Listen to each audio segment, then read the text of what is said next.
ഹേ all, നാളെ woman CPO exam എഴുതാൻ പോകുന്നവർക്കുള്ള question and ആൻസേഴ്സാണ് ഞാനിന്നിവിടെ പറയാൻ പോകുന്നത്.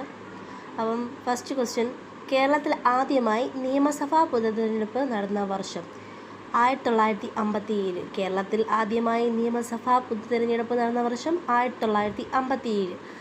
രണ്ടാമത്തെ ക്വസ്റ്റ്യൻ, മലയാളത്തിൽ അച്ചടിച്ച ആദ്യത്തെ സമ്പൂർണ്ണ പുസ്തകം ഏതാണ്? സംക്ഷേപ വേദാർത്ഥമാണ് മലയാളത്തിൽ അച്ചടിച്ച ആദ്യത്തെ സമ്പൂർണ്ണ പുസ്തകം. കേരളത്തിലെ ഏറ്റവും നീളം കൂടിയ നദി പെരിയാർ. അതെല്ലാവർക്കും അറിയാവുന്ന ഒരു ക്വസ്റ്റ്യനാണ്. കേരളത്തിലെ ഏറ്റവും നീളം കൂടിയ നദി ഏതാണ്? പെരിയാർ. 244 കിലോമീറ്ററാണ് അതിൻ്റെ വ്യാപ്തി.